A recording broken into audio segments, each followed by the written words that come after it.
માંડવી શહેરના લુહાર ચોક ખાતે આજે ભગવાન શ્રીરામના જન્મોત્સવની ભવ્ય ઉજવણી કરવામાં આવી હતી. મહાપ્રસાદ, મહાઆરતી સહિતના કાર્યક્રમો ધામધૂમથી યોજાયા હતા.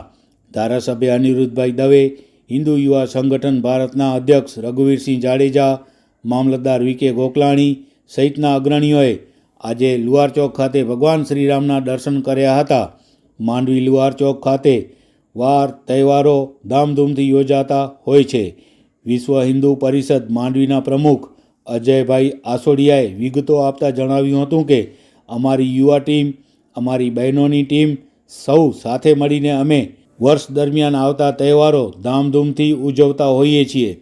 આજે રામનવમીનો પર્વ પણ અમે સૌએ હર્ષોલ્લાસથી સાથે મળીને ઉજવ્યો હતો. માંડવીના પીઆઈ બારોટ સાહેબ અને ભુજ એસપી સહિતનાઓએ કોઈ આ વિસ્તારમાં અનિચ્છનીય બનાવ ન બને તે માટે સુરક્ષા વ્યવસ્થા ગોઠવી હતી. મિત્રો, ભગવાન શ્રીરામનું આજે પ્રાગટ્ય દિવસ એટલે રામનવમી.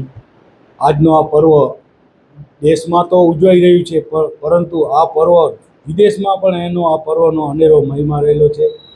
તો કચ્છનું માંડવી શહેર કેમ બાકાત રહે. અને માંડવીનો લુહાર ચોક, એ લુહાર ચોક ખરેખર હું કહું તો આ એક ભરચક એરિયા છે. અને કાલે એસપી પણ આ વિસ્તારની મુલાકાતે આવ્યા હતા. અને લુહાર સમાજના જે યુવાનો છે, આ તમે જોઈ રહ્યા છો, આપણી હિન્દુ સંસ્કૃતિ, આપણા ધર્મને ટકાવવાનો જે એમનો જે ખરેખર જે પ્રયાસ છે ને, એ ખરેખર મિત્રો બિરદાવવાની લાયક છે. આજે ઘણી જગ્યાએ આપણે જોતા હોઈએ છીએ વાર તહેવારે અણબનાવો બનતા હોય, ક્યાંક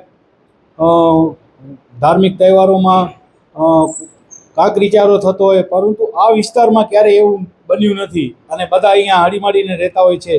તો શું કહેશો અજયભાઈ, આપ લુહાર સમાજના અને વિશ્વ હિન્દુ પરિષદના પ્રમુખ છો, ત્યારે આજનો રામનવમીનો તહેવાર અને વાર તહેવાર અહીંયા કેવી રીતે ઉજવો છો તે જણાવશો.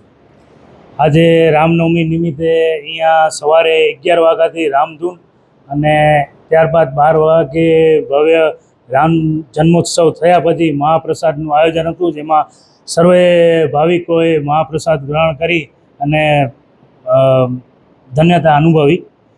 અને હરહંમેશ લુહાર ચોક એટલે કે એક એવી જગ્યા છે કે જ્યાં હરહંમેશ હરેક હિન્દુ ધાર્મિક તહેવારો ધામધૂમથી ઉજવાતા હોય છે, જેમ કે જન્માષ્ટમી છે, હોળી છે, નવરાત્રિ છે.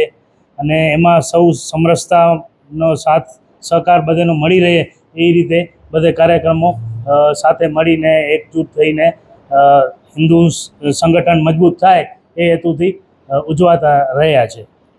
400 વર્ષનો ઇતિહાસ સાચવીને આ મંદિર ભગવાન અહીંયા બેઠા છે, શું કહેશો? આ મંદિરનો તો ખરેખર 400 વર્ષનો ઇતિહાસમાં તો ઘણું બધું લખાયેલું છે, જે આપણા પૂર્વજોને વિશેષ ખ્યાલ હશે.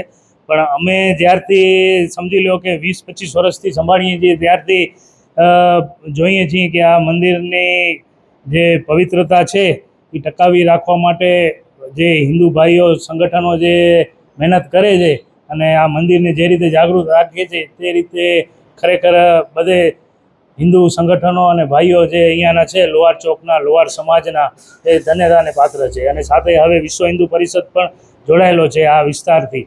એટલે અહીંયા હરેક તહેવારો ખૂબ ધામધૂમથી અને સમરસતાથી ઉજવાતા હોય છે. મિત્રો, ભગવાન શ્રીરામે જ્યારે અયોધ્યા મંદિર પ્રાણ પ્રતિષ્ઠા, નૂતન મંદિર બન્યું, એમાં પ્રાણ પ્રતિષ્ઠા મહોત્સવ થયું, ઘણા વર્ષોના ઇતિહાસ બાદ જ્યારે ભગવાન શ્રીરામે ભવ્ય મંદિરમાં અયોધ્યામાં બિરાજ્યા અને એ પછી જે માહોલ આખા દેશમાં નહીં, આખા વિશ્વમાં જે સર્જાયું, આખું વિશ્વ શ્રીરામમય બન્યું, શું કહેશો? ત્યારે પણ આપણે અહીંયા લુહાર ચોક મધ્યે ભવ્ય રામનો ઉત્સવ ઉજવ્યો હતો અને ત્યારે પણ સૌ ભાવિક અહીંયા કને બહોળી સંખ્યામાં હાજર રહ્યા હતા. અને ત્યારે મહાઆરતી અને મહાપ્રસાદનું ત્યારે પણ આપણે આયોજન કર્યું હતું. અંતિમ પ્રશ્ન, આ જે આયોજન છે એને સફળ બનાવવા માટે કોણ કોણ અગ્રેસર રહે છે અને અહીંયાના પૂજા જે સેવા કરે છે, બહેનો છે, ભાઈ, આ પૂજારી એવી છે?